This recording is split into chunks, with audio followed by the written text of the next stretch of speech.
안녕하세요. 이야기학교 장한섭 교장입니다. 5월 한 달 다음 세대 가정이 답이다 라는 주제로 여러분과 이야기를 나눌 수 있게 되어 반갑고 기쁩니다.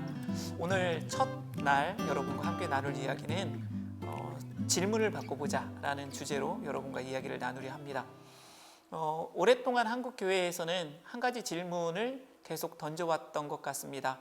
다음 세대 교육을 위해서 교회 학교를 어떻게 개선해야 할 것인가? 그렇다면 그 교회 학교가 개선이 된다면 다음 세대 교육을 위해서 우리가 잘할 수 있을 것이다 라는 그런 생각 때문이었던 것 같습니다. 그런데 제가 보기에는 이 질문에 대한 답은 명확히 나와 있었습니다. 주일학교에 2시간의 교육으로는 한계가 있다라는 답이었죠. 그것이 제가 사실은 1991년부터 주일학교 사역자로 일했는데 그때부터 지금까지 변함없는 질문과 변함없는 답이었습니다. 전국을 돌 기회가 있어서 지역에 있는 교회에 갈 때마다 목사님들과 대화를 합니다. 다음 세대 아이들 어떤 상황인가요? 라는 질문을 던지면 한 가지 답이 동일하게 나옵니다. 아이들이 없어요. 아이들이 없는 거죠. 실제로 지방뿐만 아니라 서울에도 아이들이 줄어들고 있는 거 사실이거든요. 어떤 지역에서는 어린이집을 운영하다 그만두었다라는 말씀도 하시고, 또 교회 담장 바로 옆에 있는 학교가 과거에 1000여 명 다니는 초등학생이 있었는데 이제는 텅 비어 있다. 학교가 이전하고 읍 내에 유일한 초등학교 하나가 150명밖에 없다. 이런 이야기를 하시는 걸 들은 적이 있습니다. 이러면서 우리가 정신이 들었다고 해야 되나요? 아니면은 우리가 시선이 간 곳이 있습니다. 어디냐면 우리 크리스천 자녀들입니다. 그러니까 교회에서 나고 교회에서 자란 아이들에 대해서 우리가 관심을 갖게 된 거죠. 왜냐하면 바깥에서 더 이상 전도로 들어올 아이들이 없기 때문에 교회 안에 남아있는 아이들이 어떻게 되고 있는가. 이런 상황에서 저는 위기이지만 긍정적인 질문들을 통해서 해결책을 찾아갈 수 있다고 생각합니다. 질문을 한번 바꿔보자는 거죠. 그 질문은 다음 세대에게 또 우리 자녀에게 신앙이 전수되고 있는가 하는 것입니다. 제가 영국의 브루더프 공동체에 갔을 때에 인상적인 것이 있었습니다. 브루더프 공동체에 젊은 청년이 와 있었는데요. 미국에서 나고 자라서 19살, 20살 되었을 때에 영국으로 와서 같은 공동체 내에서 1년, 2년 정도를 지낸다고 합니다. 그들이 그렇게 대륙을 이동해서 경험을 하는 이유가 있더라고요. 브루더프 공동체에 남아있을 것이냐, 아니면 일반 사회로 나가서 살 것이냐, 그걸 고민하고 본인 스스로 선택하도록 하는 시간을 갖는 거였습니다. 저는 그때 속으로 이런 질문이 떠올랐어요. 과연 그 공동체 내에서 나고 자란 친구들이 그 공동체에 남아있으려면 무엇이 있어야만 가능할까? 네, 제가 말씀드렸던 신앙의 전수죠. 공동체의 가치관이 그들 속에 들어가 있을 때 아마 그들은 공동체에 남아있을 것이고, 그 가치관이 들어가 있지 않다면 공동체를 떠나게 될 것입니다. 안타깝게도 우리 한국의 교회는 세대가 이어질수록 아이들이 교회를 벗어나고 신앙을 저버렸다는 사실을 알고 있습니다. 이제는 이 부분에 대하여 주목해야 되고 더 관심을 가져야 된다는 거죠.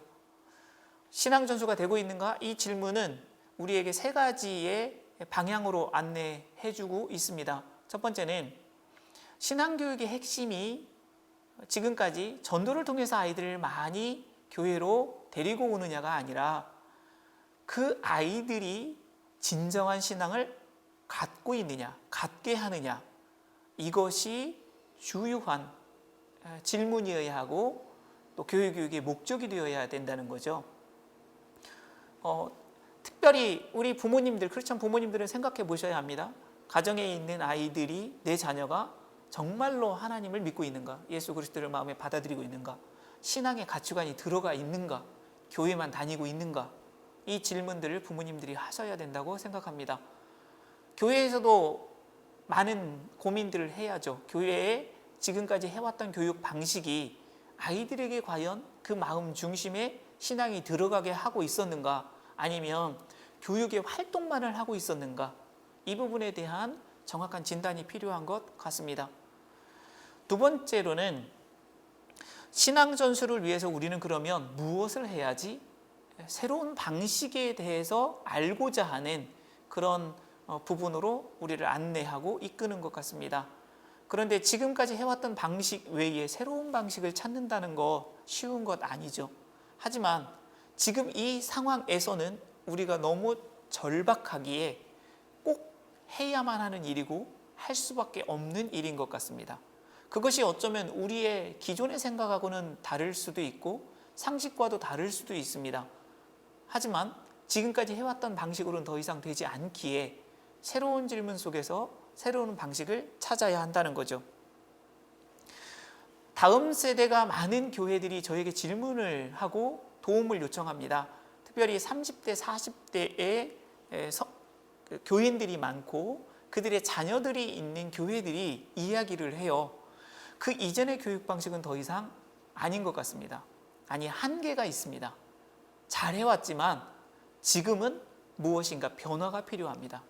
어떻게 해야 됩니까? 라는 질문들을 하세요. 그것을 위해서 사실은 제가 책을 쓴 거고 그에 대한 답을 조금이나마 드리기 위해서 이렇게 설명을 드리는 겁니다. 그분들에게도 동일하게 말씀드립니다. 질문을 바꾸십시오. 기존에 해왔던 것들 전도 중심에서 물론 그것도 해야 하지만 신앙 전수가 되고 있는지 살펴보십시오. 그리고 신앙 전수를 위한 새로운 방법도 배워서 찾아서 시행하십시오. 마지막 안내 지점은 이것입니다. 교육의 본질이 무엇이지? 도대체 교회 안에서 신앙 전수가 된다는 것이 어떤 의미지? 이 질문에 대하여 답해야 된다는 겁니다. 두 가지로 답을 할 수 있죠. 기독교 교육적 용어로는 첫 번째는 하나님의 형상을 닮아야 하고, 두 번째로는 예수님의 정신, 기독교적 가치관을 가져야 한다라는 거죠. 이걸 현실적으로 설명을 드리면 학문적 용어는 너무 어렵죠. 또 우리가 이해하기도 쉽지 않으니까 현실적으로 하나님의 형상을 회복한다는 의미는 하나님의 성품, 예수님의 성품을 닮아간다, 이렇게 표현하면 쉬울 것 같아요. 그래서 우리 아이들이 정말로 예수님의 성품을 닮아가고 있는가? 성품을 닮아가기 위해서는 아이들의 정체성이 분명히 해야죠. 나는 예수님을 믿는 제자다, 하나님의 자녀다, 이런 정체성이 분명할 때 그 성품이 조금씩 바뀌어가는 거거든요. 일반 사회적 용어로는 인격이라고 말할 수 있죠. 그런데 이 부분에 있어서 나중에 추후에 더 설명하겠지만 일반 사회의 인격과 인성, 교회 안에서의 성품은 좀 다른 의미가 있는 것 같아요.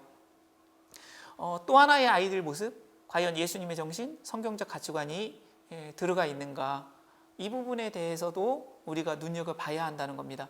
저는 많은 아이들을 만나고 있고 청년들과 대화를 하다 보면 특별히 청년들의 의식과 가치관이 일반 사회의 가치관과 동일하다는 것 많이 발견합니다.